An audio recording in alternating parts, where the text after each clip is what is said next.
councils. They are now lobbying Rachel Reeves, apparently, to scrap a council tax exemption for people living on their own. Angela Rayner, she has refused to commit to keeping the discount. Matt Goodwin, your thoughts? So, here's a prediction. I think this is going to come to be known as the widow tax. Oh. And the reason that I say that is it's going to, I think, hit widows really hard. If you're living alone and you're not going to get the single-person discount, the council tax discount. I used to get that when I was living alone as a young professional in Manchester, and if you pay less council tax than you do if you're in a couple. I mean, it's going to hit people hard. And it's kind of interesting, isn't it? You know, Labour, the foot is off the brake when it comes to immigration, so we've got more demand for housing, house prices going up, rents going up.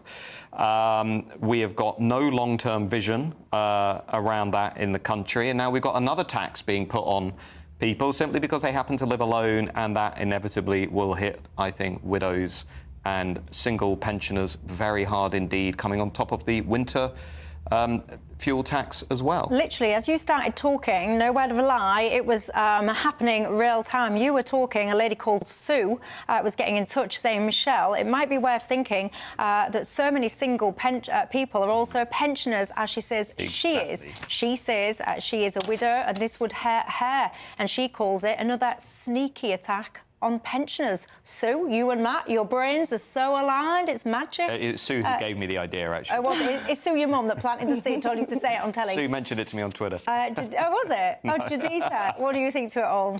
Yeah, I think I can't actually disagree, because it's a case of, you know, that phenomenon that people talk about, squeezing the middle. You refuse to tax the very wealthy. You cannot tax the very poor, so all the strain goes on the middle. In this case, even though you've said that it's going to be painful decisions that have to be made with this budget, that it's necessary. That's understandable. When you want change, you've got to find the money. The money's got to come from somewhere. But when you put people who should be your priority for protection in danger because you happen to have a blind spot with this policy, you have to rethink it. But what you said, I actually didn't even think about when you said the widowmaker. It's like, for instance, women who you have a home that you had with your spouse. He's passed away, so now your property lies within a bracket. You're now going to functionally have to pay even more money, even though you're sustaining that cost singularly. That's unfair.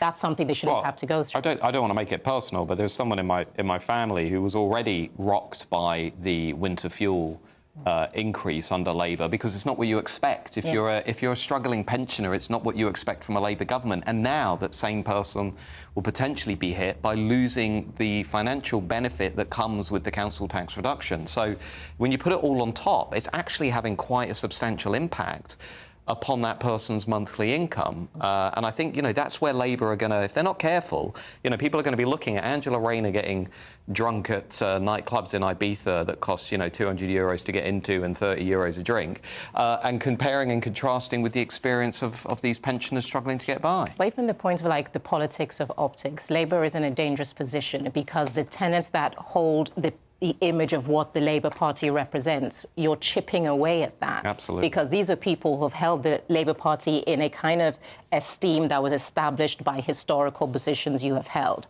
You are breaking those down now. If you lose a base that doesn't believe in you, you will end up like the Conservatives.